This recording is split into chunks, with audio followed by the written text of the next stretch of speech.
Thank you, John, and thank you all of Grenada Forum. You folks really represent what I fantasize will happen all across this great land, as a matter of fact, around the world.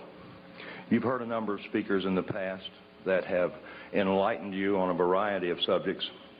The one tonight, this is very apropos that it be Halloween. This is probably the worst story you've ever heard. I spent a great deal of time trying to not want to believe this.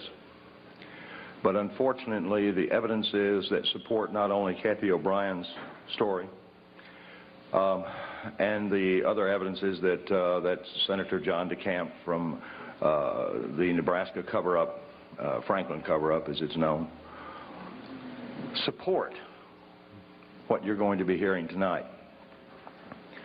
In addition to that, there has been a tremendous amount of information that has surfaced over the past, really, 3 years that has come from people who have been on the front lines. Not only therapists, but we have got generals and colonels from all branches of the military and members of intelligence that have provided us with literally tons of documentation, not only supporting Cathy's story, but thousands of others just like her. Cathy O'Brien is not unique. I wish she were, because if she were, I would not be in front of you right tonight, because it would mean that this problem went no further. Unfortunately, that is not the case. What has happened to Cathy O'Brien is happening all around the world, and it's happening in daycare centers, it's happening in homes, and not homes of Appalachian people who lack any education or any written language skills, who have been practicing incest for years. This is happening as a result of a very coordinated effort that has come out of the intelligence communities, again, from around the world. My role in all of this is relatively simple, but nevertheless complex. I'm going to give you all a background tonight of about a few minutes of MKULTRA information, and I request that you all write some questions down for us. We cannot take verbals. We will take written questions. You don't have to sign them or put your name down there, and we'll attempt to answer as many as possible. Please make the questions relevant to the subject matter, because I can't, nor can Cathy, discuss what we may surmise are other victims, other than the ones that are the most obvious ones, like Timothy McVeigh. And again, it is not our experience. We have no proof. We only have Mr. McVeigh's admissions and some other information that would support it. But that's an example of our limits.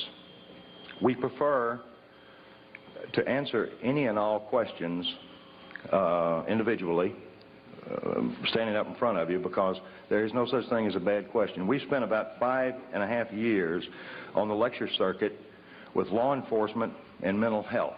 Now, that was done to protect us.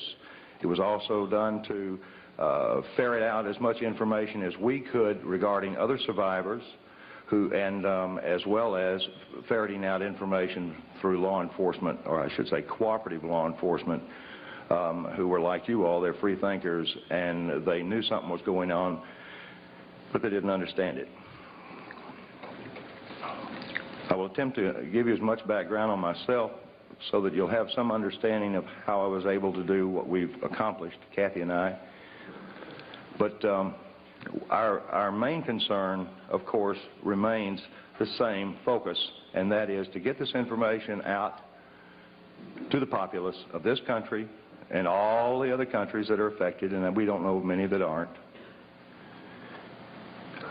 and also to affect Cathy O'Brien's institutionalized daughter, Kelly, who, by the way, went into an institution when she was 8 years old, right after I rescued them, and she remains in that institution or an institutionalized setting to this day.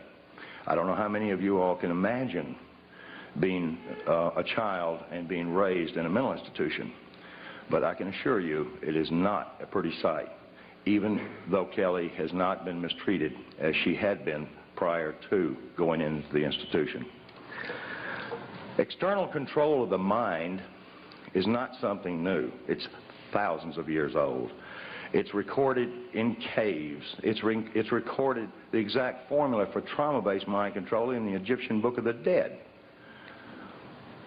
Adolf Hitler was particularly interested in mind control, and he assigned his right-hand man, Heinrich Himmler, to do some research, particularly on the families of Northern European, multi-generational, sexually abused, psychologically abused, physically abused children. You see, I'm sure each of us understands, those of us that read the Bible and understand its literal interpretation about the sins of the father, understand what multi-generational abuse means. In this case, multi-generational abuse, and that begins, by the way, at birth, involves horrendous sexual and psychological and physical abuse that is put on these children by their caregivers. Well, Adolf Hitler knew pardon me, that these people who are abused become very, very receptive to external control of their mind. They also develop some incredible abilities, like 44 times visual acuity. Now, I know that it doesn't take a rocket scientist, pardon the pun, to figure out how we could use somebody with 44 times the average person's visual acuity. It's called special forces. Special forces individuals are screened very carefully. Now, back when I was working for the Defense Department in a project known as MKULTRA, which was the exact project that Adolf Hitler assigned Himmler to do on multi-generationally abused children, I saw nothing of what Cathy O'Brien is reporting. I saw no abuse. What I saw in the prison systems and in the mental institutions were people who had a chance to recover their lives and their mind. I saw things that were very benevolent, and I really and truly believe the information that I was seeing would eventually reduce our prison and our mental institution populations dramatically, because I saw true rehabilitation occur without the use of trauma. Well, I was sworn to secrecy on the things that I witnessed, on the equipment that was developed, and I can assure you that in 1967, all the way up through 1973, when I was involved in this research as a Defense Department subcontractor, the equipment that I saw then was 25 to 30 years ahead of anything known on this planet in the private sector. I don't know if I was even seeing a portion of what was actually available. I don't know if what I was witnessing represented even a small percentage of what was actually occurring. But I was put into that job after months and months and months of psychological examinations because they knew I could keep a secret. I was given a Defense Department clearance. I knew about the Heinrich Himmler studies for Adolf Hitler, and I knew that Adolf Hitler wanted to develop some very serious people to put in places to control various regions in what he called, and George Bush called, and Nero called, the New World Order. You see, Adolf Hitler was not the first, nor was George Bush, to fantasize about this hideous idea of totalitarian government enslaving an entire globe's through mind manipulation. Now, mind manipulation comes in a lot of forms. You folks are not, you folks in this room are not falling into one big, huge trap, and that is information control. And I, again, thank the Grenada Forum for bringing Cathy and I in to impart this message, because we need your support. This book is not distributed through bookstores for the most part. The few bookstores that do handle it directly with us. To guard the integrity of the book so that it would go totally uncensored, we published it ourselves the first time. We now have an opportunity before us because many of the people Cathy has mentioned in the book have been indicted for a variety of reasons, or are facing indictments, or have fled their respective countries, or stepped down from power. For one simple reason, corruption that they could not cover up. Now, the corruption that we're talking about here goes beyond, I hope, most of you all's limits of experience. It certainly went beyond mine. I had a household that was this is totally alien to. But what Adolf Hitler began in his adamant research on, he had the largest number of human subjects from which to work and do his horror on. And it was even accepted by most of the people in his country that these prisoners of war were indeed to be subjected to anything that he chose that would better his country. Well, MKULTRA took on the same scientist, because in 1947, when the National Security Act was formed, there was a project that was developed called Project Paperclip. There was a few airlines at that time that were cranked up. Capital International Airlines was one of those airlines. I was vice president of Capital Airlines for a period of time. Capital International Airlines. This is very similar to the hat that they wore. By the way, you realize that if we could get these guys to all wear a hat, force them into a uniform, our problems are over. I told Cathy, I said, I don't know how to introduce this information. I said, do we come out here and say that we're the first and second oldest professions? All right, I want to see who laughed. Well, Cathy O'Brien certainly is a remarkable person, but I can assure you the prognosis for recovery of someone who has been horribly abused before age 5, before the brain is fully formed, the recovery I should say the level of recovery is very good. These people can lead normal, productive lives, even though they've experienced, in most cases, a lifetime of horrific abuse. That was the thing that surprised me the most. Now, there are a lot of survivors out there. There are a lot of survivors in various levels of recovery. Cathy is, again, the only one that we know of that is vocal, that has written a book, that's been validated, and we haven't been locked up. Now, I want everybody in this room to understand that neither Cathy or I are suicidal. And we just came back from Arkansas, and I want to tell you, Cathy and I were invited over there to spend 4 days with the investigators because they had found one chapter of her book they were actually able to validate. I said, well, give it to me in print. And they said, we can't do that. I said, well, okay. Can I use this recording? I was only joking. They patted me down before I went in. But no, these people are what I consider friends of yours and mine.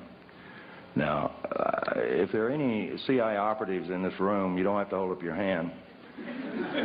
But I'll tell you where I'm staying, and I want you to come see me alone. Particularly if you're trying to disrupt what we're doing. Because this information that Adolf Hitler was developing, we developed through Project Paperclip. Project Paperclip was the importation of Nazi and fascist scientists into this country after World War II that saturated our universities, saturated our Fortune 500 corporations, saturated NASA. It built NASA. And it has infiltrated every aspect of society with its filth.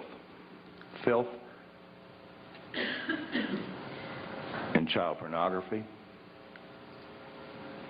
filth in blood rituals and hideous religious beliefs that involve human sacrifice, anything to traumatize the mind.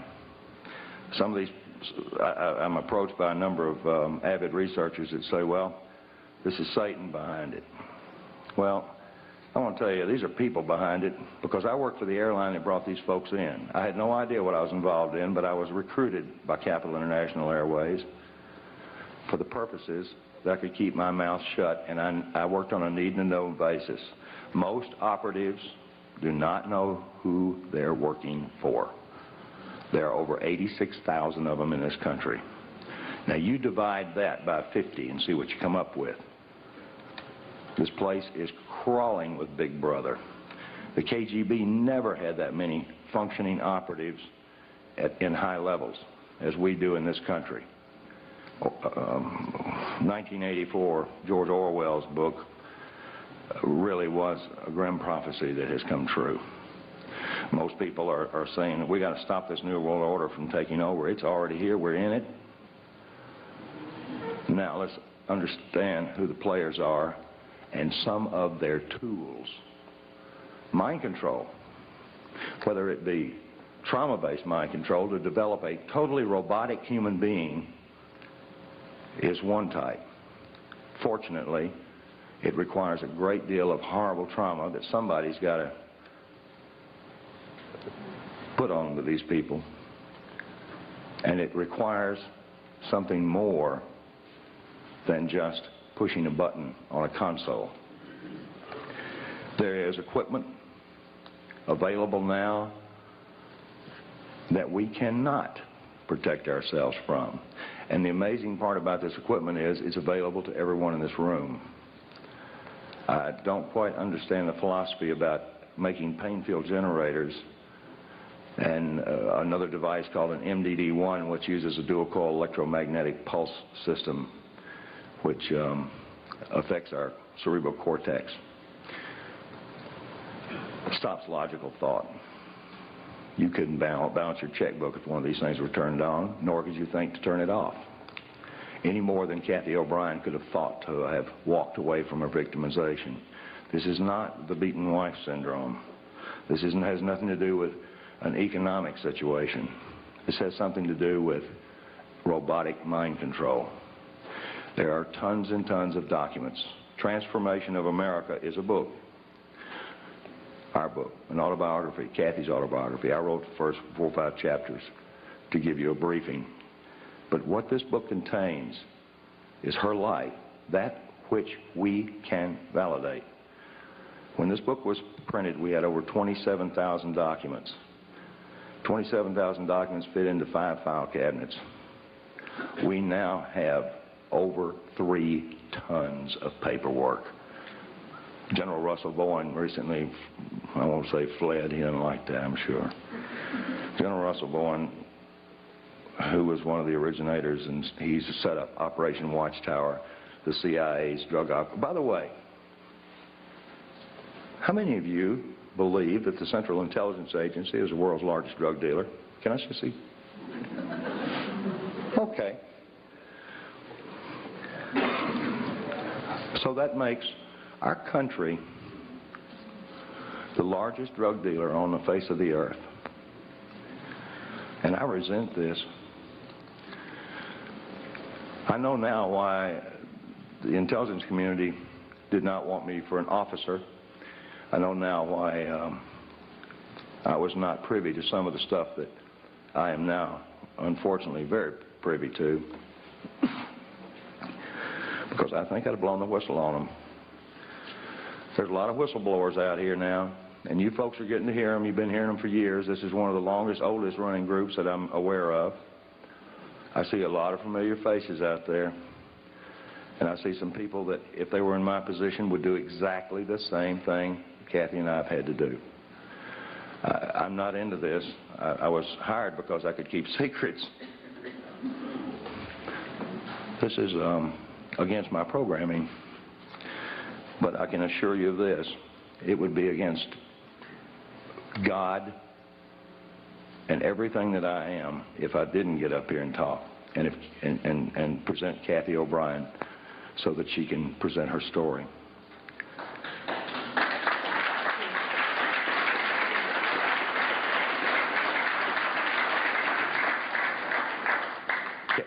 Cathy and I are really humbled by the number of people that we see that would have done the same thing. And people come up and say, oh man, we really appreciate what you're doing. I said, well, thank you. And I appreciate hearing that. I even appreciate people when they say, this is hard to believe. I'm going to look at this book and I'm going to look at these documents. I tell them, please, please, please do this. Look in the back of our book and you'll get a thumbnail sketch of some books that you can get that are written by doctors, intelligence officers, and a number of other concerned professionals who present the elements of what Cathy experienced.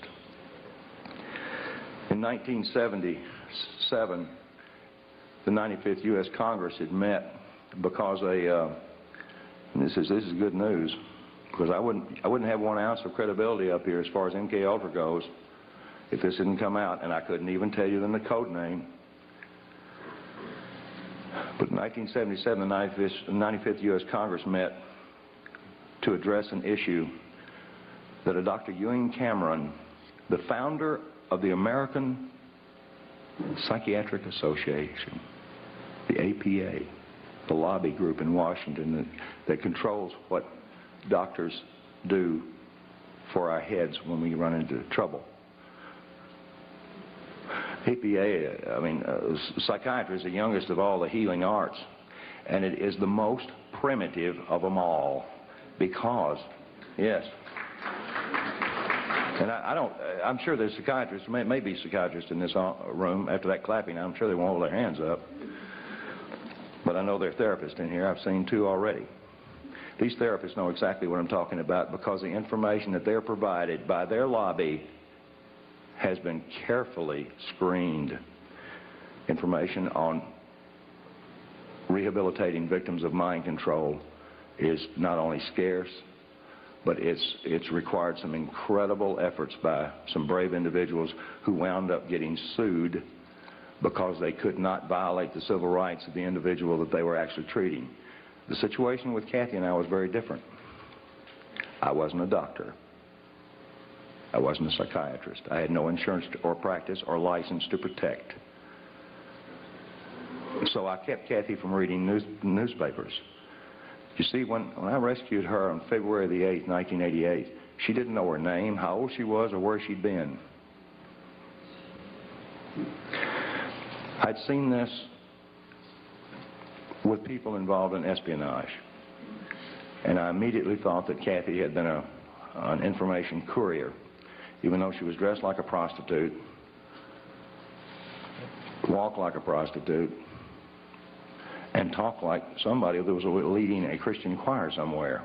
It was such a conflict, I couldn't quite grasp this contrast until I was given a great deal of information from some people involved in intelligence in this country and abroad.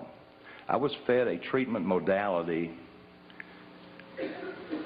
that ultimately would lead to putting Cathy O'Brien free again for the second time in her life. The first time was when she was born, and it stopped right there. Cathy O'Brien had been a victim of the most horrendous abuse system known to man.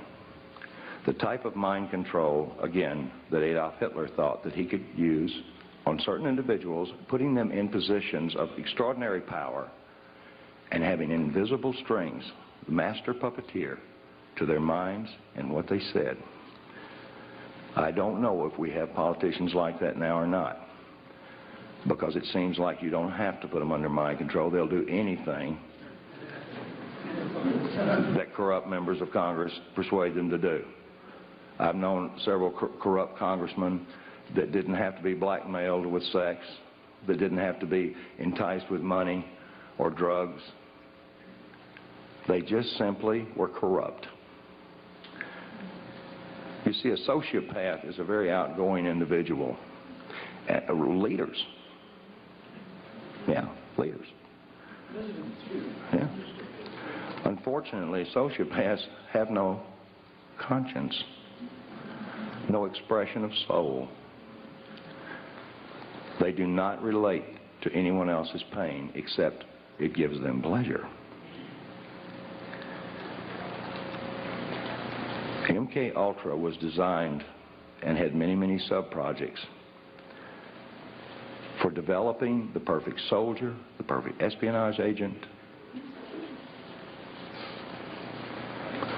things that I was told that would cover an area of our national security that no soldier and no diplomat could possibly cover. No one told me that we were using them as drug mules and prostitutes. No one told me that we were using them for breeders so that children could be provided sheiks, world leaders. No one told me that we were using them for money laundering operations. When I rescued Cathy and her daughter, the information about this is in the book. It took me a year to put Cathy back together, literally, with a whole lot of help and a whole lot of love. Other therapists don't have that latitude. They can't love their patients. They can't keep them away from telephones. They can't keep them away from newspapers and TVs. And they wind up getting contaminated because they're highly suggestible.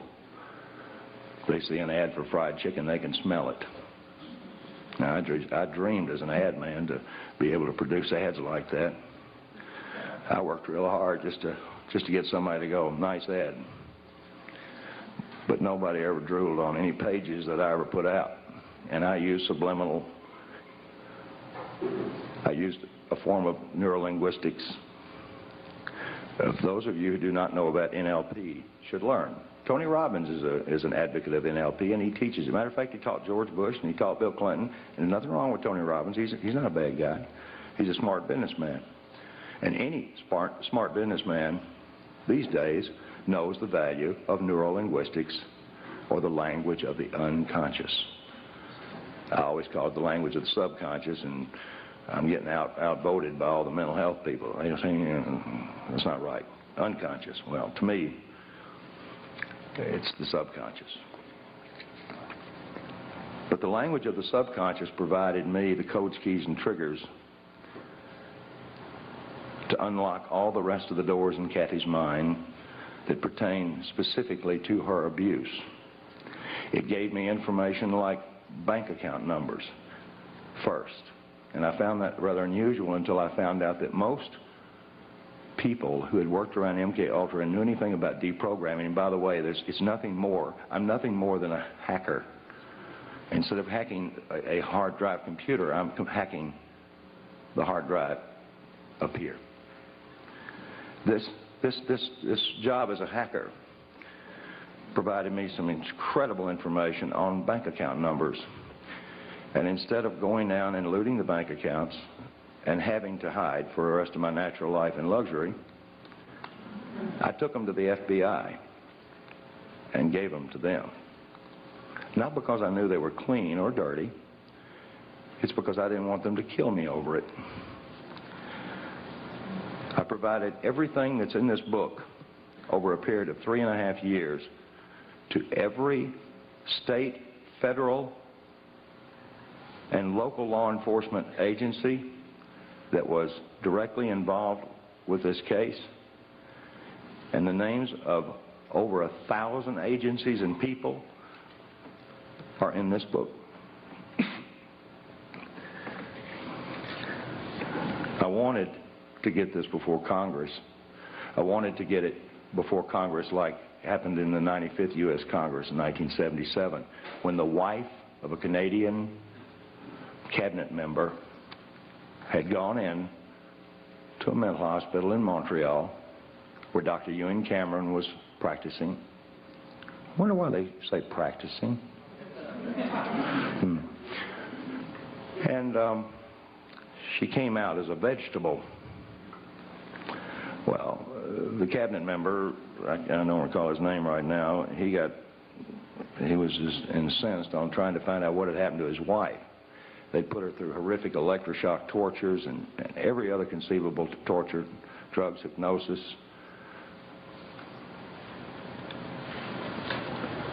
Unfortunately, many others were involved in Dr. Ewan Cameron, the founder of the APA's experiments. Some of those recovered ones, I'm in touch with 2 of them, and these people are highly functional and most likely will be doing the same thing we're doing. One of them will be in the very near future. I don't know of any in this country that have recovered to the point where Cathy O'Brien has, because no doctor can dedicate 16 to 18 hours a day, day in, day out, 7 days a week, and violate every civil right that they've got and get away with it legally. Nor can they have their patients legally go into the safes or safe of their handlers and pull out their diaries. Ooh. By the way, in one of the diaries, it's got Bill Clinton's home phone number. It's got Dick Thornburg on a coke deal for $20,000. And the list goes on. This is a small group, gang. I suppose, if you consider the population of the United States, it's so fractional, these bad guys that are in control of all of us, it's so fractional that we wonder what on earth could they be doing. People wonder, how does Clinton survive all of these attacks against him? How did George Bush survive the attacks against him? Well, he didn't. He went out of office, but I don't believe anything changed. I believe the guy that he had for his replacement did exactly what he wanted to do, like start out with NAFTA and GATT. We're, as David Icke so eloquently said, a one-party system. There are ways to change that, and there are a number of people that are making some very positive efforts in that direction. But that's their job. My job and Cathy's job is to stand before groups like you, very nervous, because we're not nervous that we stand in front of you so much as we want to make sure that the information you get will excite you enough to where you'll go out and talk about it, or go out and investigate it and talk about it some more. That's all we want to do. We attempt to get our books out by the case, and they get real cheap when you buy a case of them. One box of books, 36 books, $252 if we deliver them. This book is information. It is truth, and it is truth that will set us free. I am absolutely intent on the idea that the information contained in this book will indeed reach the eyes of those who can see. And the information contained on this video that's being produced right now will reach the eyes of those that can hear and see truth, so that they will get out and begin to wonder why Sirhan had the same psychiatrist, Jolyon West, Lee Harvey Oswald, Timothy McVeigh. Now, boy, I'll tell you, this guy is real popular. He's right down here at UCLA. He was also the first person to call me on my unlisted, unpublished, fake name telephone out in the boonies outside of Anchorage, Alaska, after I rescued Cathy and her daughter. And a woman by the name of Margaret Singer, who may be a friend of one or two of y'all out there, but I don't miss a chance to bring out the fact that she was the one that sent another character in on us up there. I wasn't I wasn't connected well enough to be told not to do anything on my own. And at the time, I was absolutely out of my mind from hearing this stuff. I was suffering from what is known as post-traumatic stress disorder. I was shell-shocked after hearing what Cathy and Kelly were showing me, and then or telling me, and I was showing this information to members of the intelligence community and members of U.S. Customs and other branches of federal law enforcement who validated it for me, thank you. I apologize to everybody that buys our book and reads it, because I tried to make my portion of it informative enough to where it wouldn't hurt you. And I told Cathy that she had to include enough detail in the book, such as the anatomical details of her alleged abusers, so that we could get them into court and make them drop their pants.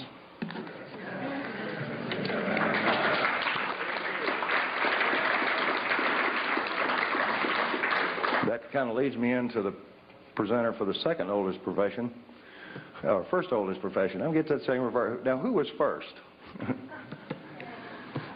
Well, I don't know. It's a long debate in the intelligence community whether prostitutes or spies came first and second. I don't know. Ladies first, okay. That's a good one. At this point, I'd like to present Cathy O'Brien, the person who rescued my spirituality. I wasn't a bad guy, but I needed that extra push, and I'm mighty proud to have been with her for over 8 years now.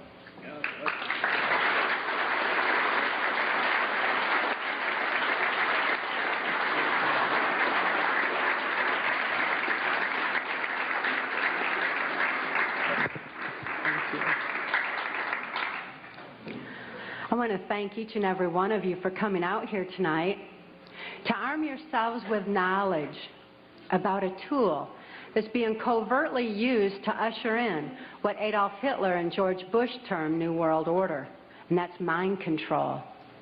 I've enjoyed talking with quite a few of you earlier this evening pertaining to how mind control has affected some of you or some of your loved ones. Mind control is very prevalent in this country and around the world.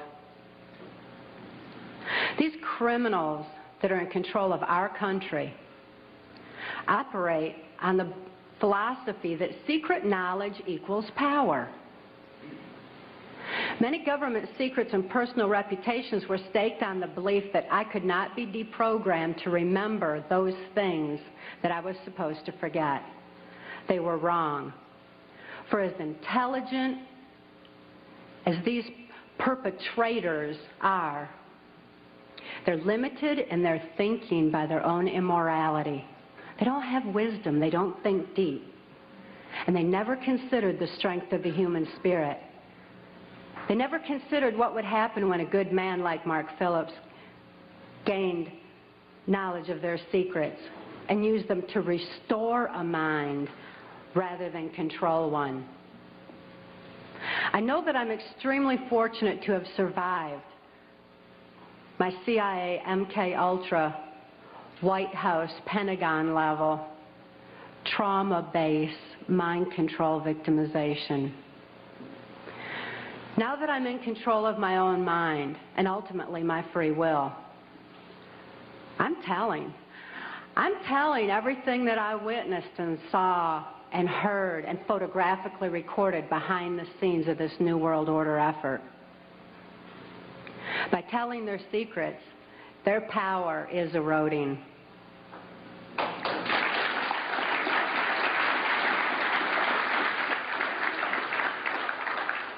I also speak out to give voice to the many, many mind control victims and survivors out there who can't think to speak out and tell what they know and what they've endured. I speak out for the sake of my daughter, Kelly, who's now 16 years old and is a political prisoner in the custody of the state of Tennessee, where she's being denied any rehabilitation due to the political affluence of her abusers. She's counting on Mark and I to get this word out on her behalf. For Kelly's sake and for your sake, Mark and I have gone to great lengths to document the facts and the truths that are listed in our book, Transformation of America. Transformation of America is self-published, uncensored, so that you can have the facts that you have a right to know and a need to know. These truths have been covered up and kept from all of us for a long time under a blanket of so-called national security. This is the same blanket of national security that has prevented us from obtaining justice despite the extensive evidences and documentation we have. We have over 27,000 documents and evidences. Government insider testimony, medical records, more than enough evidence for any legal procedure in this country, including congressional. But this blanket of national security has stopped us from obtaining justice. It's time for truth to prevail. It's time that these truths were brought to light for the sake of humanity as we know it. I'd like to begin by defining mind control by my experience. I realized that my experience was extreme, that the extensive, total robotic, absolute mind control I endured is more limited than the kind of mind control that's proliferating in society. Mind control has kind of a sliding scale where you've got the total robotic mind control on one side, and you've got mind control that's proliferating, such as in occultism in this country, or Global Education 2000, where children are losing their freedom of thought and their ability to critically analyze. There's so many different aspects of society that are affected by mind control in varying degrees. It's imperative that this information get out. And as I explained, my victimization, it certainly can be applied to all different facets of mind control and mind manipulation. And as Mark and I have heard so many, many times from people who have read the book and heard us speak out, that this is a thread that's tying things together. All of a sudden, this whole new world order is making sense. The erosion of constitutional values, the erosion of morality in this country, all of a sudden, it begins to make sense when we learn about mind control. I was born in 1957 in Muskegon, Michigan, to a multi-generational incest-based family. This means my father was sexually abused as a child, my mother was sexually abused as a child, and they were sexually abusing me.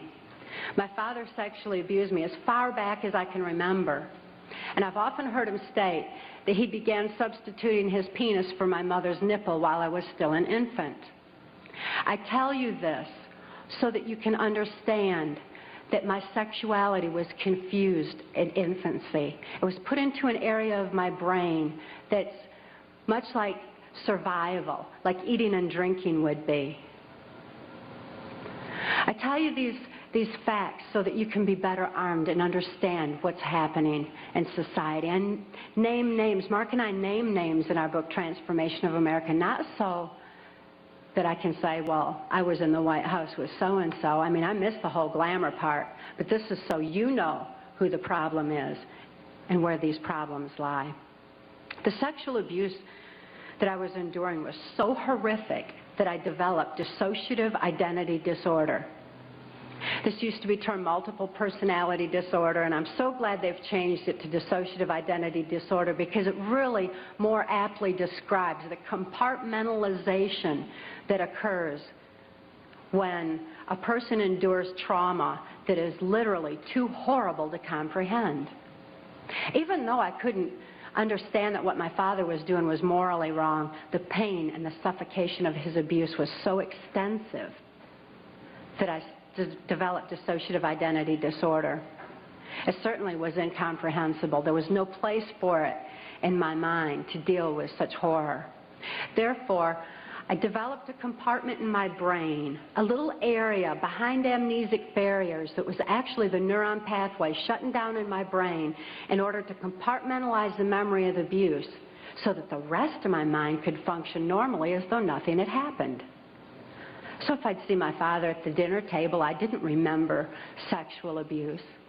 But as soon as he unzipped his pants, the part of me, that part in my brain that knew how to deal with that horrific abuse, the neuron pathways actually physically opened up so that that part of my mind could deal with my father again and again and again as needed.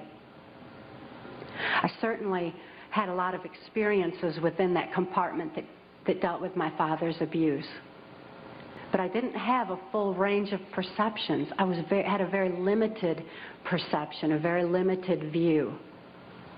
Therefore, I'm so glad it's not termed personality anymore. I developed another compartment in my brain to deal with my mother's abuse. Her abuse was primarily psychological.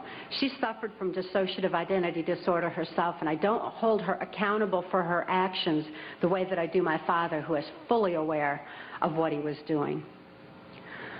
My mother, in spite of her inability to control herself, destroyed any remnants of self-esteem that I might have developed. And her abuse was so horrific that I developed another compartment in my brain just to deal with my mother.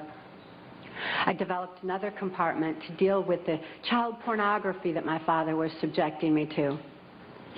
He was earning his living as a worm digger on a 6th grade education and supplemented the family income with child pornography that was being distributed through the local Michigan mafia pornography ring.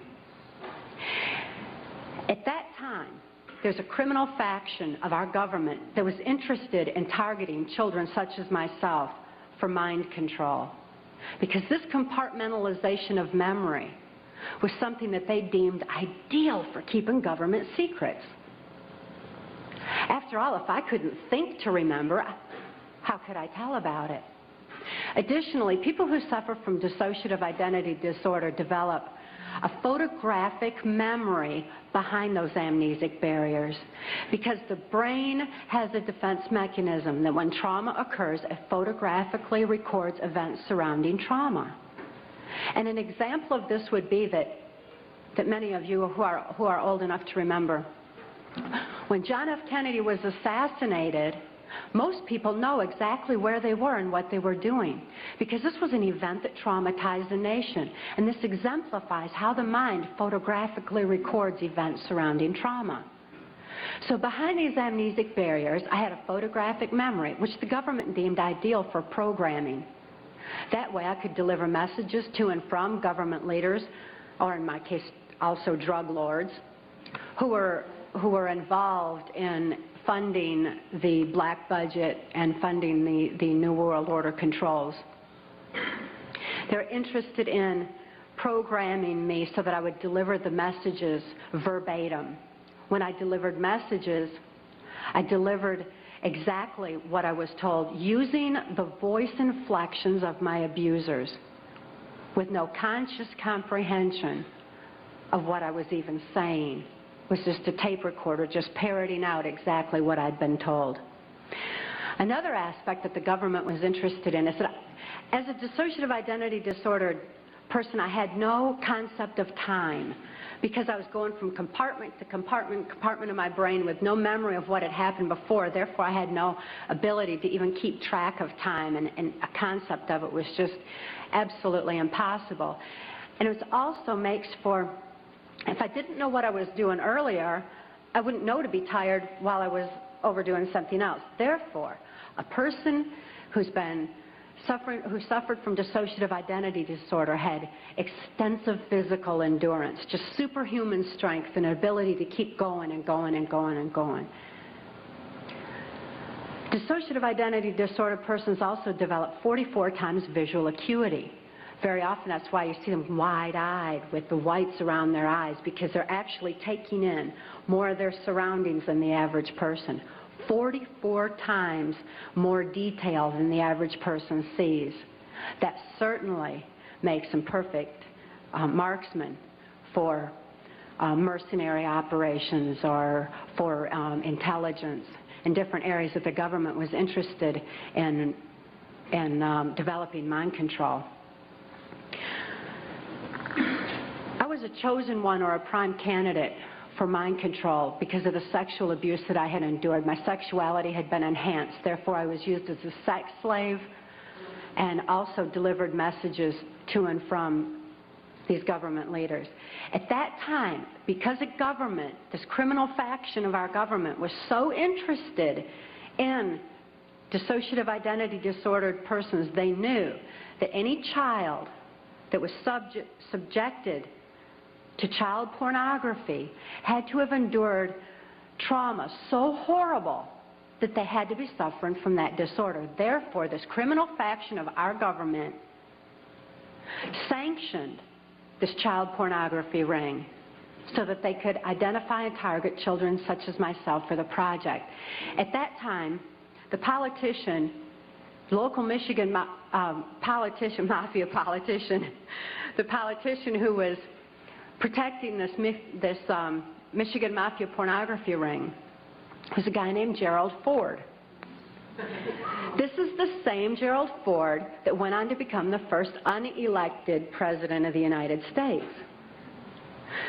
Gerald Ford, I never perceived his political affluence. I only perceived him as another abuser like my father, because Gerald Ford also sexually abused me as a child and sexually abused me right on through my mind control victimization until Mark rescued my daughter Kelly and I in 1988.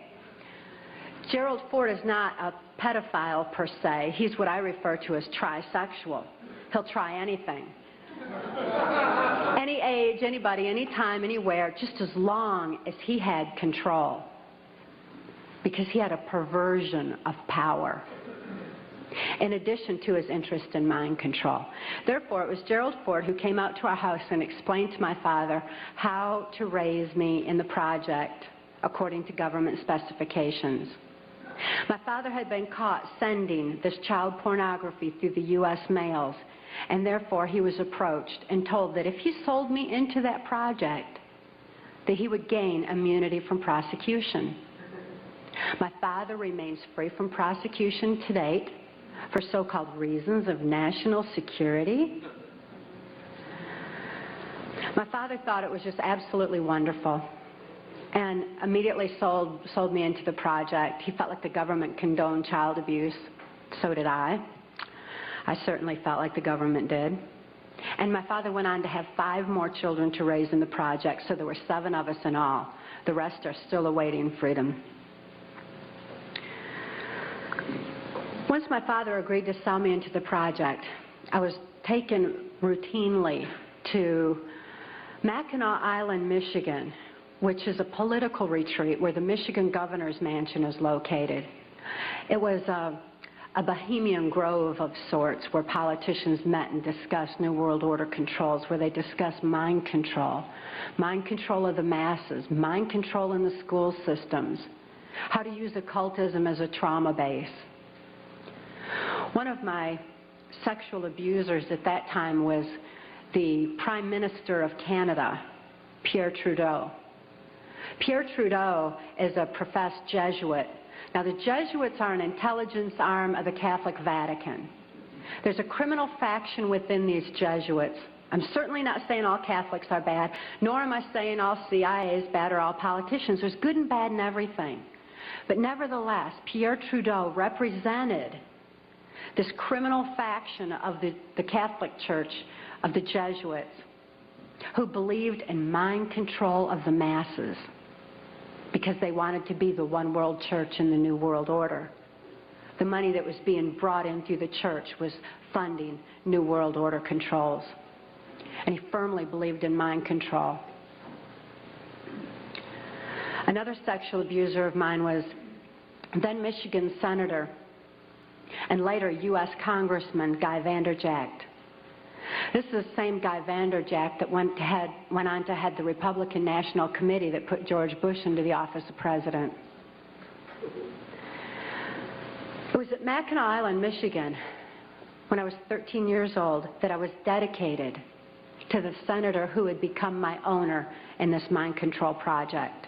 That's U.S. Senator Robert C. Byrd. Senator Byrd is a Democrat from West Virginia. And again, as you'll notice as I reveal any names, that this doesn't have anything to do with party lines. Democrats and Republicans both are involved because it's not about party lines, it's about who's for the New World Order and who's not. Nevertheless, Senator Byrd had been in office as I've been alive. He's still in office today. He's been head of our Senate Appropriations Committee, which means he held the purse strings of our country. He decided where money would be spent. And I know from having witnessed and experienced and saw so much behind the scenes that Senator Byrd was appropriating money in directions that would allow for New World Order controls. Not only that, but my father, for having sold me into this project, was granted a lucrative military contract for making camshafts for military automobiles and all. My father became extremely wealthy on his 6th grade education. Senator Byrd, as my owner, would decide where I should go, when, what operations I would be forced to carry out during the Reagan-Bush administration, what places I should be taken specifically for mind control programming. Senator Byrd directed all of my activities. Also around that time, I'd made my first communion in Muskegon's St. Francis de Sales Church. Having made my first communion, I also endured an extra ritual after that was referred to as the right to remain silent. That's R-I-T-E, as in ritual. This involved Congressman Vanderjagt and the head of our church at that time, a Father Don. And they subjected me to an occult blood ritual. This was so horrific. It was this reversal of the Catholic Mass. It confused my mind because when a person's operating on a subconscious level because they're so traumatized that consciously there's no place for what they're enduring, the subconscious mind has no ability to discern and to question and to reason the same way that the conscious mind does. And this reversal of the Catholic Mass into occultism just made it all seem to run together in my mind. It was absolutely horrific. This blood ritual was so horrible that my mind readily accepted the mind manipulation that I endured afterwards, a hypnotic language, the neuro-linguistic programming, mind control programming, that actually changed the way that my brain was functioning. So that, you know that part of my brain that I said would open up to deal with my father's abuse again and again? They changed that so that they decided when, where, and how that particular compartment of my brain would be opened and accessed. And they replaced the triggering mechanism with hypnotic codes, keys, and triggers, hand signals. There's also phone tones that can also open those neuron pathways and give access to the compartmentalized memory as well. They replaced that at that time. And this was with this right to remain silent. I also had a silence in my head after that, because up until that time, I heard, it was just my own voice, but I heard my voice arguing back and forth with all these different perceptions and from the different compartments in order that I could formulate some kind of a decision about things. I remember before the right to remain silent that I had some free thoughts of my own, and I had hoped for a place in the world where people didn't abuse each other. I'd hoped to have 10 children that I knew would be at least 10 children in this world that weren't abused. I'd hoped for those things, but with the right to remain silent, I lost my capacity, my ability for free will thinking. I lost my ability to even hope anymore. I lost all free will entirely. This right to remain silent silenced this argument that always went on in my head, and instead, all I ever heard from that point on was the voices of my abusers directing me, telling me exactly what it was I was supposed to do. I could only robotically follow those instructions and carry them out. By the time By the time I was ready for high school, Senator Byrd ordered that I be sent to Muskegon Catholic Central High School. At that time, there was an enormous emergence of information. The Catholics had long since learned the effects of trauma on the human mind. They'd learned it and kept records of it for so many years, with such things as the Spanish Inquisition and other aspects where people who didn't follow the belief systems were wiped out. The Crusaders had also recorded a great deal of information pertaining to trauma on the human mind. This information was being merged with the Hitler-Himmler research that the CIA had taken and had been advancing on. The combination of the merging of the information was very powerful. And Muskegon Catholic Central was a place where this information was being brought together. It was at Catholic Central that the very basis, the very groundwork for Global Education 2000 was being implemented. This is Goals 2000, outcome-based education. There's many different names for the program that's being implemented in our school systems. It's being forced on our children by the federal government. Global Education 2000 was designed to increase our children's learning capacity while decreasing their ability to critically analyze. That way they would just readily accept whatever they were told without any question and just take all the information in. At Catholic Central, I got straight A's. I did really good in school because I was photographically recording everything in class. I endured occult ritual in the school chapel, as did numerous other students in the school. I certainly wasn't the only one.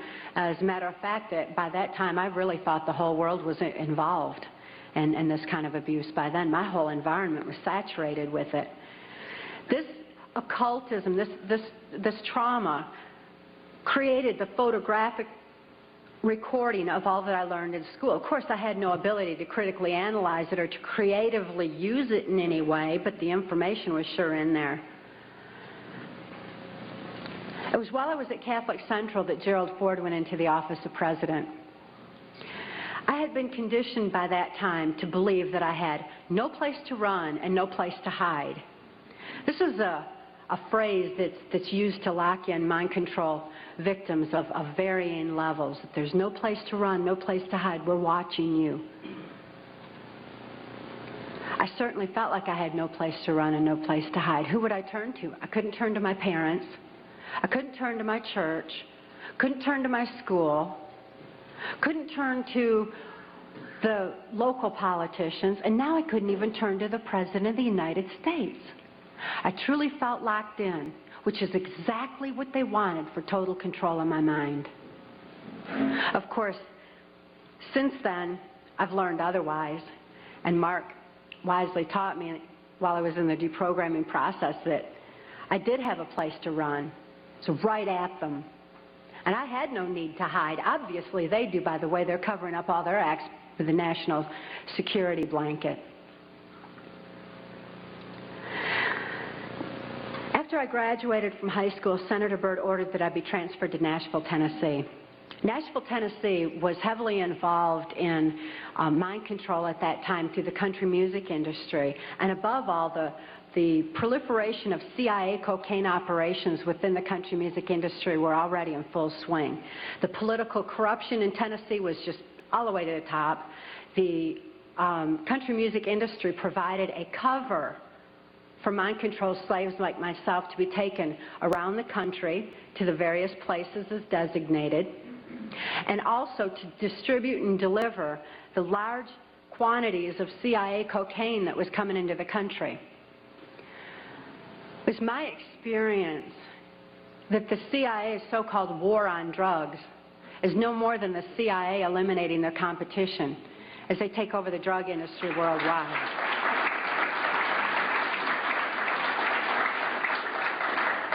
They took their war on drugs to our street corners and turned our streets into a bloodbath. The country music industry provided the cover for distributing the cocaine, so Senator Byrd wanted me to be within the country music industry. Besides that, he fancied himself an entertainer of sorts, and he fiddled on the Grand Ole Opry from time to time. When I was first sent to Nashville, he was playing on the Opry that night, and he had a musician behind him, a guy named Wayne Cox. Wayne Cox later told me that playing music behind Senator Byrd wasn't the only way that he backed him, but that he backed him politically as well. After the Opry that night, I endured an occult ritual again. Occultism is oftentimes used as a trauma base for mind control. Who can comprehend that kind of a trauma? A blood ritual is absolutely horrible, and it's a perfect trauma base for mind control, for the compartmentalization of memory. I witnessed Wayne Cox murder a railroad bum down at Nashville's Union Station. It was abandoned at that time, and there were bums around, and he shot him right between the eyes and cut off both of his hands, which was Cox's MO for murder. After this blood ritual, this horrible trauma, I was programmed that Wayne Cox would be my first handler in MKULTRA mind control. As my handler, Wayne Cox would follow Senator Byrd's directions and instructions, and above all, he would be subjecting me to more trauma sufficient to satisfy the numerous compartments Senator Byrd wanted developed in my brain for mind control programming so that I could carry out various operations during the Reagan-Bush administration. I endured numerous occult rituals after that. Wayne Cox at that time was working directly under the direction of Louisiana Senator J. Bennett Johnston, and he took me to his hometown in Chatham, Louisiana. J. Bennett Johnston at that time was heavily involved in mind control operations because he was running a band of mercenaries out of Louisiana.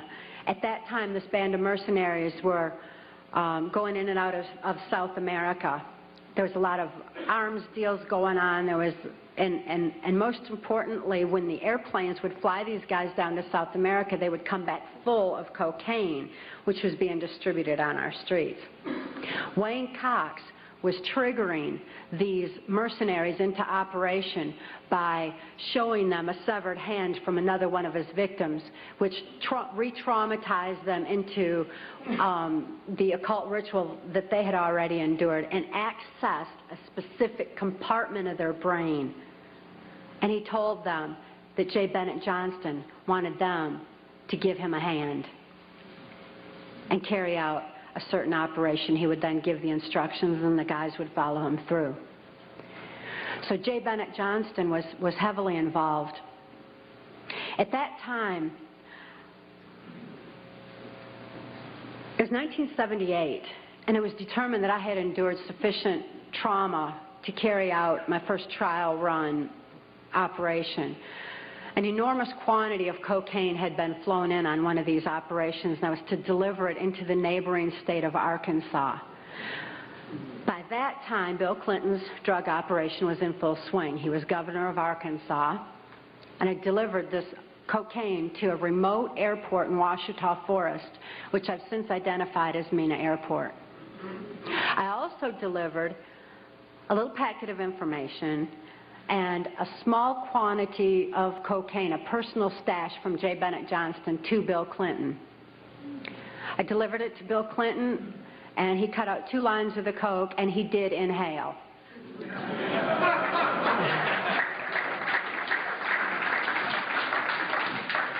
That certainly wasn't the only time I saw Bill Clinton using cocaine. My sexual experience with Bill Clinton was extremely limited, in spite of the fact that I was a sex slave. It was my experience that Bill Clinton is bisexual, leaning far more towards a homosexual end. All I've ever seen him involved in was the homosexual activity, with very limited experience with him myself. Whereas my experience was much more prevalent with Hillary Clinton, because Hillary is also bisexual, leaning more towards a homosexual end, and it was she who accessed my sex programming to fulfill her perversions. Around this same time, J. Bennett Johnston subjected me to some other mind manipulation that involved, instead of an occult theme, an alien theme. Now these guys who are manipulating my mind and programming me for mind control purposes claimed, and these criminals in control of our country as well, claimed to be gods, demons, and aliens in order that I feel totally helpless, in order that I felt like they were beyond my realm to affect. And it certainly worked at that time. J. Bennett Johnston told me that he was an alien.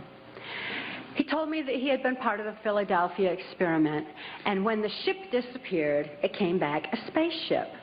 This is in keeping with kind of an air-water mirror theme that NASA uses quite frequently, a reversal, because, again, the subconscious mind doesn't have any reasoning capacity. J. Bennett Johnston then showed me, through his office at General Dynamics, a then top-secret stealth. Here was this triangular stealth that wasn't in any of the school books, wasn't being talked about anywhere, wasn't out in the newspapers or anything else. It was being withheld. It was still a top-secret weapon system. But I saw this triangular stealth. It looked like a spaceship to me. I'd never seen anything like that. And everything that J. Bennett Johnston was doing and he was involved in certainly was alien to me. So it was easy for me to accept the idea that what was happening was in fact being perpetrated by aliens. I'm not saying that there's no such thing as aliens. That would be foolish of me to even say anything like that at all. But what I am saying is that it was my experience that these were people claiming to be aliens. If there's a reality out there pertaining to any alien influence, we need to sort out the government misinformation and disinformation and mind manipulation techniques that they're using. I know for a fact that the plan is to make all of us feel totally helpless, that what's happening is beyond our realm to affect because we've been taken over by aliens, that our Independence Day is dawning. So beware of that. Understand that those criminals have been keeping information and technology from us under their blanket of national security. They are 25 years ahead of us at least, technologically. Can you imagine what they've got now? 25 years ahead? What's happened that you're aware of in the last 25 years? Microwave ovens, we've got computerization, and they've had access to all of that to continue their own advancements. They're way ahead. So when they say, it's aliens, and they show us some incredible technology, don't fall into the trap of feeling totally helpless, that this is beyond our realm to affect. Superstition begins where knowledge leaves off. And they have been keeping knowledge from us for a long time. People have all kinds of belief systems. And I'm sure each and every one of you has various and different belief systems as well. Regardless of what your belief system is, it is imperative that you know that these criminals are people. They are within our realm to affect. They need to be held accountable for their actions and their crimes against humanity.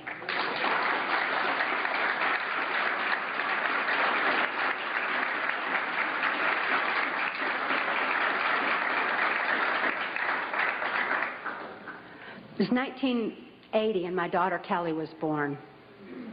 She was born directly into the MKULTRA mind control project on a much higher level, a more sophisticated technological level than I was subjected to.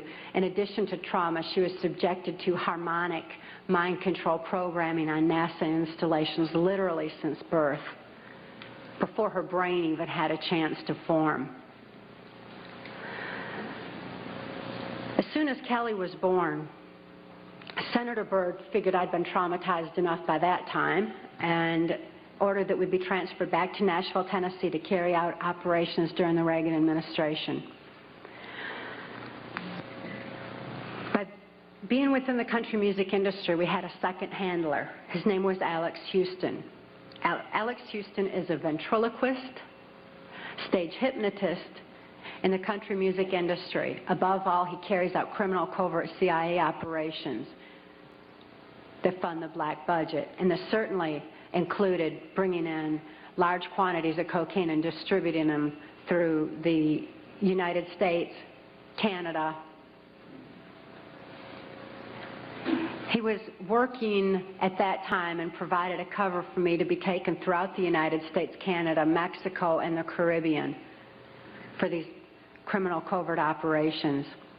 As my handler, he took me to various military and NASA installations for mind control programming for specific operations that I was forced to participate in. These operations that I won't have time to get into tonight are detailed in our book, Trance Formation of America. And they involve such leaders as the President of Mexico at that time, De la Madrid, and Vice President Salinas. It was my experience that in 1984, there's a CIA trauma base, near-death trauma center that's located in Lampe, Missouri. It's called the Swiss Villa Amphitheater. And they'd bring certain involved country music acts in to bring large quantities of cocaine or bring the cocaine out for distribution, because Lampe, Missouri is just across the Arkansas line and is very much a part of Bill Clinton's cocaine operation. And it was in full swing at that time. It's also interesting to note that this Lampe, Missouri operation is where the country music industry was more conveniently relocated, you know, right there in Branson, so that it would be closer to Clinton's cocaine operations. Lampe, Missouri was a place where I heard George Bush and Bill Clinton talking, where from the point of view I had, they certainly were friends, and they didn't recognize any party lines between them. That's something for the, you know, a smoke and mirrors illusion for the public. It's not something they adhere to, because they had exactly the same agenda, and that was for bringing in this new world order. I heard George Bush talking at that time. He was talking to Bill Clinton, and I've since photographically recorded it and wrote it verbatim in our book, that when the American people became disillusioned with Republicans leading them into the New World Order, that Bill Clinton, as a Democrat, was going to be put into the office of president. This was decided in 1984. Actually, I'd heard about it even prior to that, but that, as of 1984, they were already discussing it as an absolute fact. It was also discussed in the groundwork for NAFTA that by the time George Bush went into the office of president, that Salinas was going to become president of Mexico, and they together would be bringing in the NAFTA, which was the beginning of New World Order controls.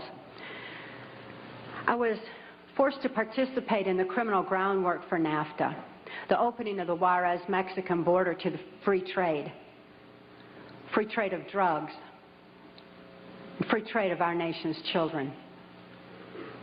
It's absolutely appalling, the criminal roots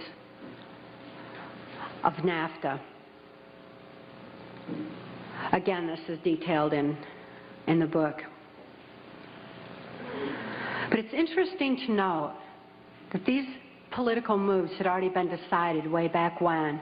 And as I deprogrammed, and as I was, it was really something to me to find out people didn't know about this stuff. I mean, it was so obvious to me. I didn't realize that people were unaware and had bought into some kind of smoke and mirrors illusions of what was going on and never thought to look behind the scenes to what was really going on.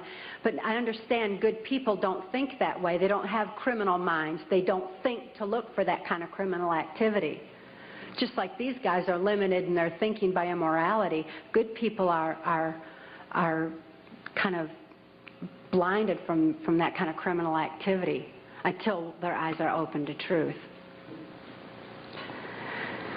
But this criminal activity that was going on at that time. The people that were involved were following directions from George Bush.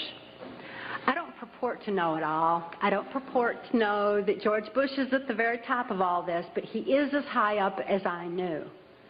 It was my experience that Ronald Reagan answered to George Bush, not robotically, not under mind control, but willingly, because George Bush was respected for what he knew about bringing in the New World Order. Consider his past. George Bush first began with the United Nations. Then he went on to head our CIA. Then he ran our country through 3 administrations that I'm aware of, the Reagan administration, his administration, and the Clinton administration, because Reagan and Clinton both answered to him. Mexican President de la Madrid answered to him and knew that Salinas was to be coming into power, and Salinas had more influence in Mexico at that time than de la Madrid, that, as far as my experience was concerned. Also, Saudi Arabian King Fahd followed orders from George Bush, as did the Prime Minister of Canada, Brian Mulroney. In 1983, I heard Ronald Reagan and Brian Mulroney discussing the New World Order. Senator Byrd had acted in the capacity of a pimp and prostituted me to Reagan, and I was present at this White House cocktail party. Now, Ronald Reagan certainly provided a wonderful smoke and mirrors illusion for all of us. For those of you who don't want to believe that he's involved in this, he told you he's an actor. And he did a real good job of it for a long time. That was his role. That's what he was supposed to do. Nevertheless, I heard Ronald Reagan telling Brian Mulroney that he believed the only way to world peace was through mind control of the masses. I know from experience there's no peace of mind under mind control. And I wonder at a world peace where people don't have peace of mind. Mind control, the ramifications of mind control are far-reaching, because I also know that under mind control there's no free thought. Without free thought, there's no free will. Without God-given free will, there's no soul expression. What kind of a world peace can we have without any free will or any soul expression, without any spirituality? Mind control needs to be exposed in order that people maintain their freedom of thought, in order that people maintain their free will and have that spiritual expression, because of spirituality, when people have soul and spirituality, they're going to be acting in a capacity of love anyway. That is where world peace is, not in mind control.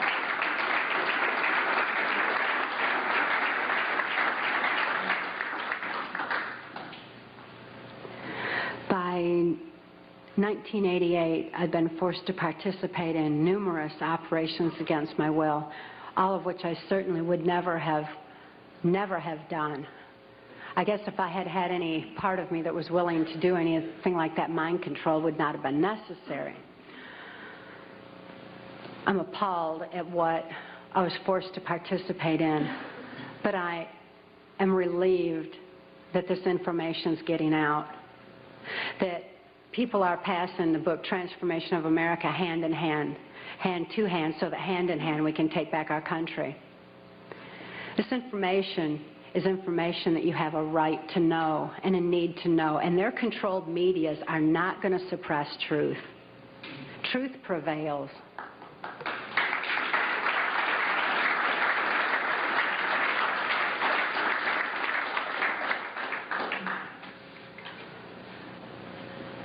In 1988, Mark rescued my daughter Kelly and I. We couldn't think to escape. I couldn't think to save my daughter any more than I could think to save myself. And all those childhood hopes and dreams were certainly hadn't come to fruition.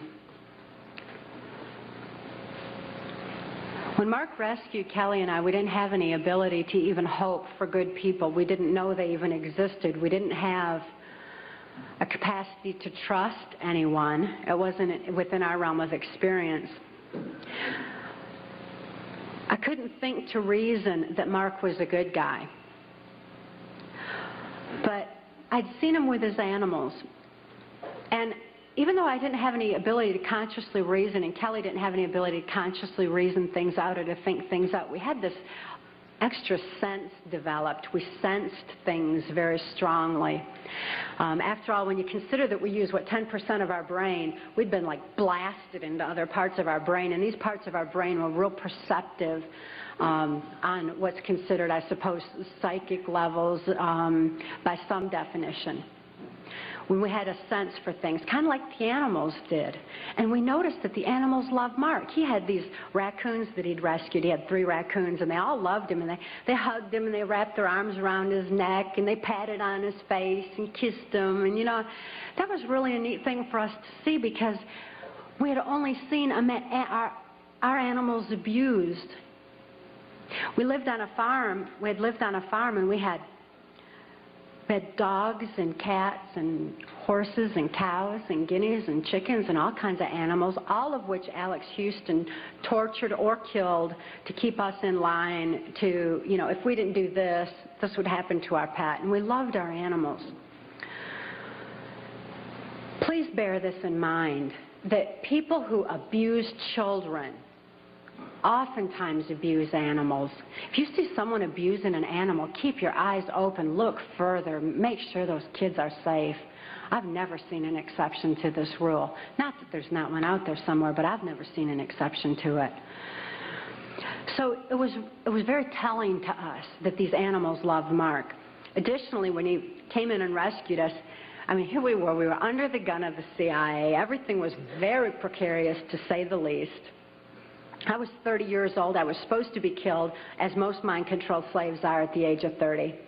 Besides, I was considered too old for sex by that time, so I was supposed to be wiped out. But Mark came in and rescued me from certain death and rescued my daughter from a fate much worse than death, and took the time to rescue our animals. He packed up all those cows and horses and guineas and chickens and loaded them up on these different trailers and everything and brought them to safety as well. This had a profound impact on Kelly and I. We certainly developed an ability to trust right there and then. Mark took us to the safety and serenity of Alaska. Since we were safe for the first time in our lives, experiencing love for the first time in our lives, memories of our past began flashing on our mind's screen. As these memories flashed, and I started to remember what had happened to me and to my daughter, particularly during the Reagan-Bush administration, I became enraged. I was enraged at what my daughter had been through, the tortures I'd endured, and what the plan was for humanity as a whole.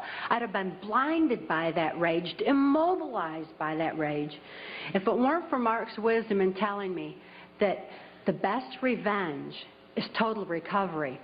Because through total recovery, by photographically recording all those events, I could expose these people for exactly what they are, for what their plans are, for what I witnessed behind the New World Order. Be able to get help for my daughter, who was in desperate need of help at that particular time. So I began writing out my memories. By writing out my memories, I used a different part of my brain than verbalizing. It bypasses emotion. Bypassing emotion was very necessary for logically making the incomprehensible comprehensible, for understanding and grasping what had happened to us and what could be done with that information. Kelly was not so fortunate.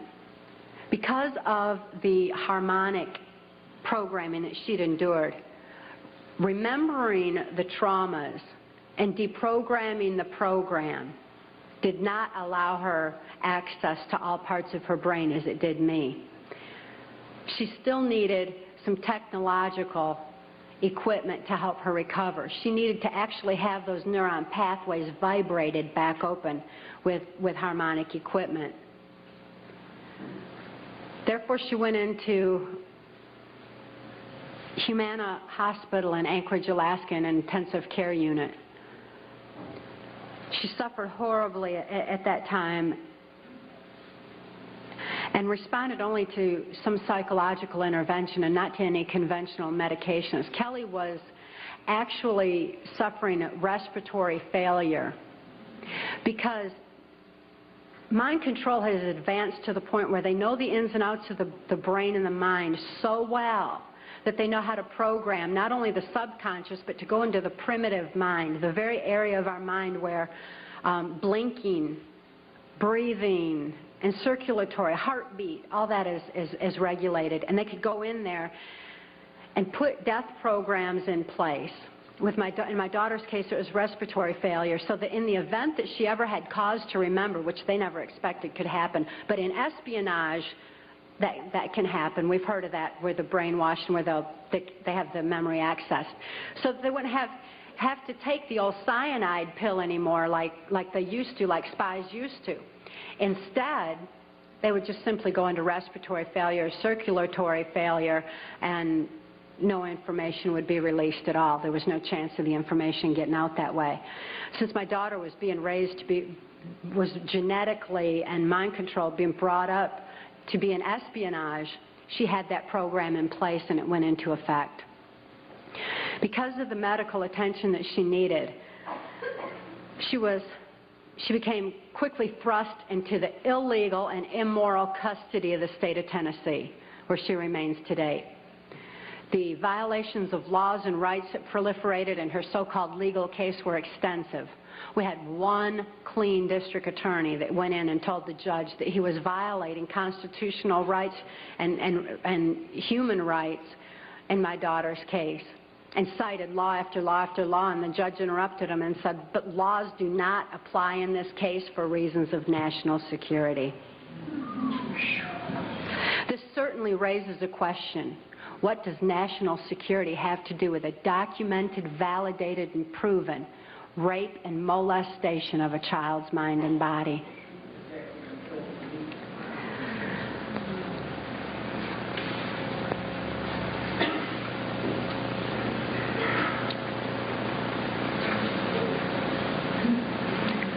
For Kelly's sake, and the sake of so many other mind control survivors out there, we need to lift this veil of national security. We need to repeal the 1947 National Security Act.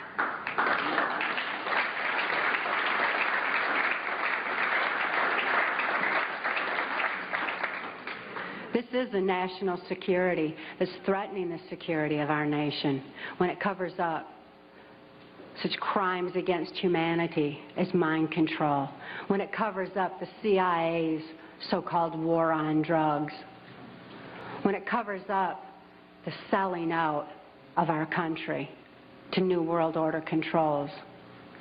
That's a national security that has nothing to do with the security of our nation. This national security has kept information pertaining to mind control for all of you for far too long. We've got to get this information out.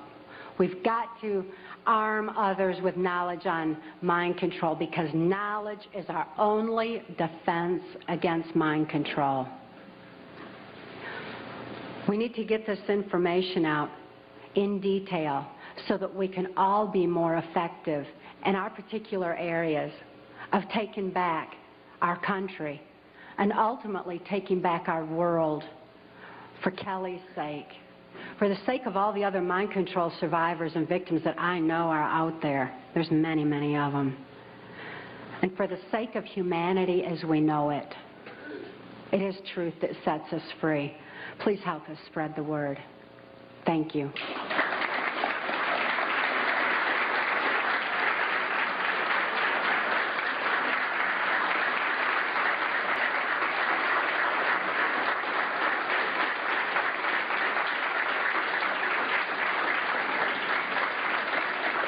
Thank you all.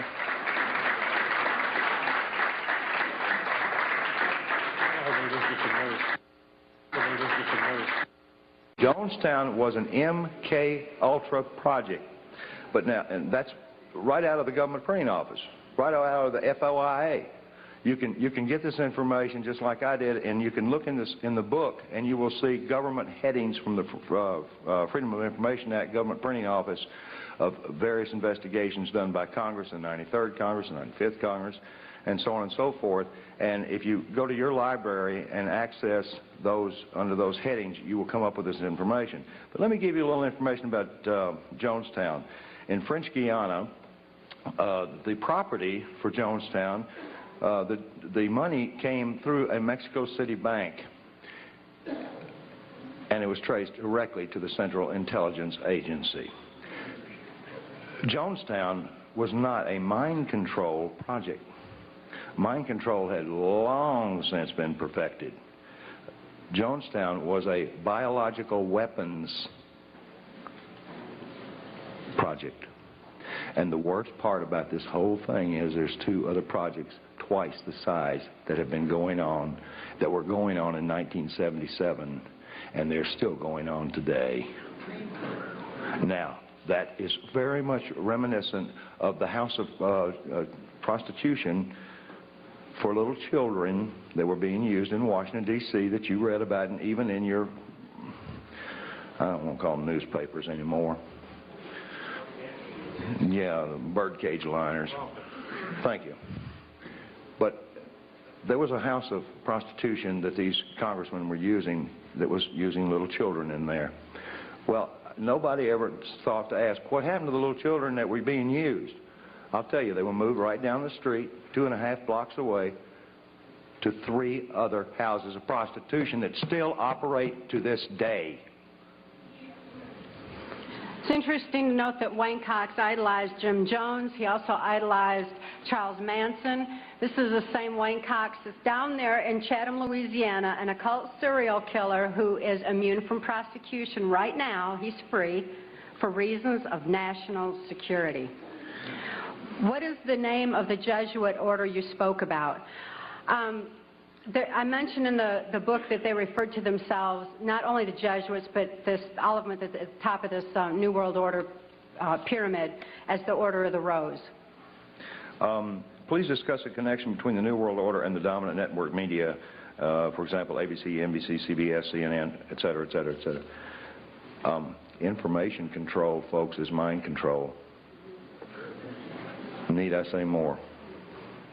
What you hear and what you see is all you have to base your decisions upon. We're being brainwashed. Monarch and MKULTRA program started in 1953. Do you see? I don't know that. I didn't know that Monarch project started in 53. I'd be very interested in knowing how whoever wrote me this note knows that, if you want to speak to me later. Do you see any connections between government and Satanists? No, I see a direct correlation between satanic activity as well as blood traumas and other horrific types of abuse that is used as a part of their religious belief. But I don't downplay the subject of Satanism. It's just that when you say aliens did it, demons did it, I can't do anything about a demon. I can't do anything about an alien. I can do something about a human being that says they're a demon and says they're an alien. And you all can affect those kind of folks too. But I don't know of any way to go after a demon. And I don't know any way to go after an alien. And I'm not saying there's not aliens, and I'm not saying there's not demons. But I want to tell you all something.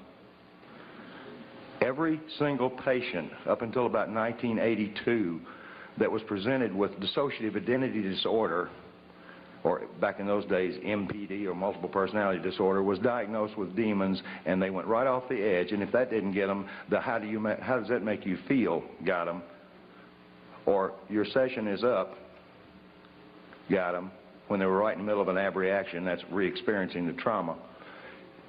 So the poor patient was either going to be subjected to a exorcism by a religious, a good intention, in most cases, religious person, or an exorcism of sorts from their therapist. because they didn't have any other information. They didn't know what they were looking at. They didn't realize the brainstem was scarred, very much like they have multiple sclerosis, and that you can get people to retrain the brain right through the auditory, but you can't say, let me get that demon out, or, oh, gee, I hope the alien doesn't come get you tonight, because you're reinforcing program. So no, I'm not downplaying Satanism. I'm not downplaying any sort of religious belief. What I am downplaying is a belief that it's something other than human beings. Take one. How much mind control is in the mass media? For example, last year there's no such thing as black helicopters. As of last month, everybody knows the military has black helicopters. Mind manipulation in the media is extensive, and they're controlling us by controlling our information. The same way that they're controlling children through the information that they're being fed in the school system. To answer another question, yes, it is in our school systems now. And the computers have actually been changed where the history has been altered, and people like Thomas Jefferson even left out of history in order that our children be brought up with socialistic values. So just as our children are being manipulated in the school system, all of us are being manipulated through the medias. We need to be especially careful that when trauma occurs in this country, that we're not losing any more of our freedoms, that our freedoms aren't eroding further, because they know that the traumatic effects on your mind are making you more susceptible and more suggestible and receptive to whatever controls they want to implement. So we need to be very alert to this and very aware of it. Here's a good question. Are many FBI and CIA personnel under mind control? I've heard they are. These are incredibly good questions, y'all. And I'm going to answer this question the best way I know how. I don't personally know anybody under mind control working for the CIA or the FBI. I know a lot of them that are under information control. I do know this, that the CIA and the FBI recruits Mormons with favoritism who have just come off of their mission. Thank you. Now, these gentlemen are very receptive to taking orders. They are highly suggestible, and they are ones who I know are being manipulated. There is a disproportionate number of Mormons in both the FBI and the CIA. I do not find that to be an indictment of the Mormons. Matter of fact, we'll be in Salt Lake City speaking on the 13th of November, addressing a number of concerned Mormons because of this very subject. Staying in the religious aspect here, what do you think of Linda Blood's book, The New Satanist? Could you talk about Michael Aquino and his M.O.? Yes, absolutely. Michael Aquino is a primary mind control programmer of mine. Linda Blood is by the way, he's a litigant, too. He sues everybody that ever talks about him. Including Linda Blood. Including Linda Blood, except us. Now, he got on national television and said, yeah, I know that, Mark Phillips. He is going to be the destruction of all organized religion in this country. Well, now there's an indictment. Michael Aquino is the founder of the occult temple of Set that's proliferating on our military bases. He is with the Psychological Warfare Division. Was with the Psychological Warfare Division. Some of his power is eroding thanks to the exposure that he's getting through people like Linda Blood. And it was my experience with Michael Aquino that he does not believe in the power of Satan. He does not believe in spirituality at all. That's not a part of what he does. What he does believe in is the power of trauma on the human mind and the compartmentalization of memory through high voltage stun guns. How does mind control work? Whoever asked me that question, I hope they bought a book. Why aren't people able to see beyond mind control once they're controlled? Then it wouldn't be mind control. It'd be foot control or hand control or finger control or eye control. There's no conscious thought. There's no conscious awareness under mind control. You cannot think to get out of it. There's no reason to get out of it because you don't even think that you're being abused. You don't think. That's the simplest analogy I can give you. You are a reactionary robot. How do you get deprogrammed? with love, well, a lot of patience. the modality for doing that is in our book. It's a 15-step one, and no therapist can legally do it. I can, and I'm not doing it anymore. How come the powers that be haven't killed either of you? Two reasons. How many people in here believe in God? All right. Those that have your hand up know half of the reason. The other reason is we followed a very careful path to the proverbial barn. We did not make some of the mistakes that some of our predecessors have, for instance, in the Inslaw case and others. It's not that I'm any smarter. It's just that I listen well, and I know how to trust. Therefore, I know who to trust, even those that I have not seen. Another reason, too, would be they've got so many fires to stomp out now, and people bringing truth out that, you know, we're just one of many, and besides, you know, stopping us is not going to suppress the truth. Were you ever at the Bohemian Club in Northern California? Yes. There's a chapter in the book pertaining to Bohemian Grove and some of the meetings that went on there between the politicians and world leaders that were involved. That's a place that needs to be exposed for exactly what it is. Okay. When I run into the same things over and over again, I'm not going to re-answer them. These are excellent questions. They're all excellent. Thank you. Someone asked, considering the things you've seen, the places you've been, why are you still alive today? I can tell you from personal experience, even though I can't tell you all the places I've been, I wonder how I'm still alive today. But it remains a total mystery to me, and it always will. Now, her body bears the scars. She has some of the things that they can't take away, they can't deny. Like Mr. Byrd, if he were undressed before Congress and the nation, there are things he can't deny, and Mr. Cheney as well.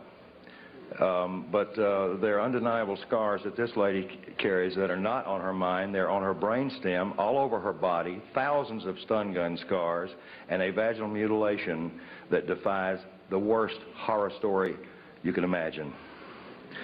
Now, those are things that people don't do to themselves.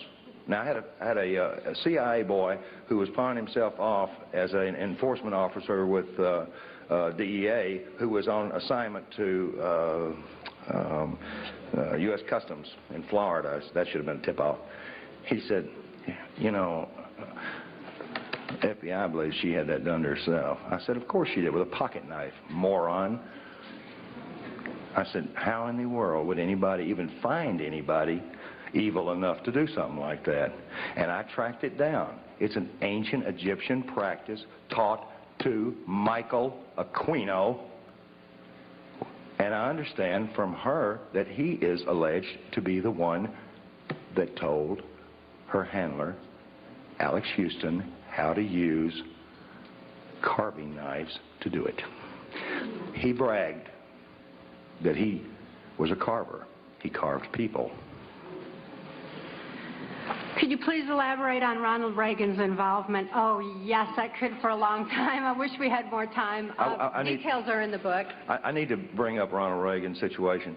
A number of us, you know, I've got my wall in my office covered in invitations from Ronald Reagan, from George Bush, and some other presidents. One I don't even want to mention,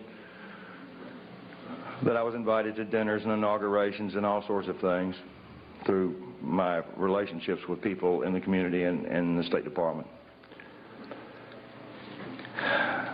When I heard this information, I wasn't shocked about Ronald Reagan, because when I was with Ampex Corporation in the early 70s, Ronald Reagan was governor of California, and he was in big trouble because he had encouraged a MKULTRA mind control experiment to be instituted in the Vacaville prison here in California. And it made the congressional record. And Ronald Reagan is the governor that was the only governor of any state in the United States that got caught instituting trauma-based, chemical-based frontal lobotomy, and so on, and so on, and so on, and so on, mind control in our prison systems, and now it is rampant. As a matter of fact, this is the one subject you can get more information out of Congress on than any of the rest of them. Is there any link between the homosexual prostitution ring found operating out of Barney Frank's a few years ago on your topic tonight? I can't say that I'm an authority on this, but I talked to a bunch of psychologists and psychiatrists, one of which was privy to some medical documentation on one of the children that came out of that, and the answer is 100% yes, it's connected.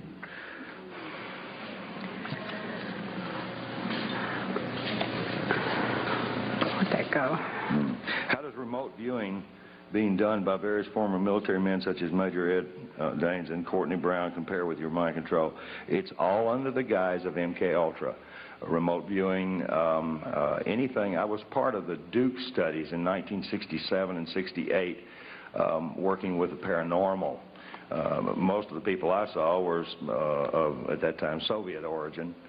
As a matter of fact, I didn't know we had a Cold War going on. I really didn't. I mean, there was a huge exchange of information. I was constantly sitting down at the table with KGB agents, and they were identified as such, and handed me cards. Cards. KGB handing out cards. I couldn't even understand. The first time somebody handed me a card, I said, well, this is the end of me. He said, do you have a card? Who is Kelly's father? That's this several times. Wayne Cox was Kelly's father. He was her father because genetically they wanted her to have the capacity to be able to kill because she was being brought up in espionage for those kind of purposes. But it's interesting to note, and I think David Icke, a dear friend of ours, stated it eloquently, that just as knowledge is neither good nor bad, it depends who has control of it.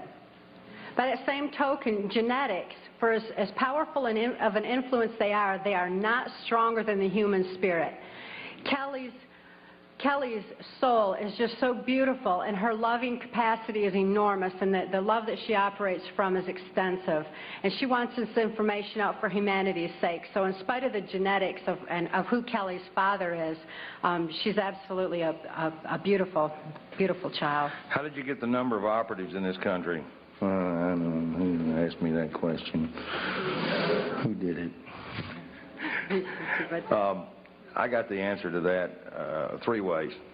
There's a catalog company called Budapest out of Washington that's a catalog of spy books, and ours will soon be in it, hopefully.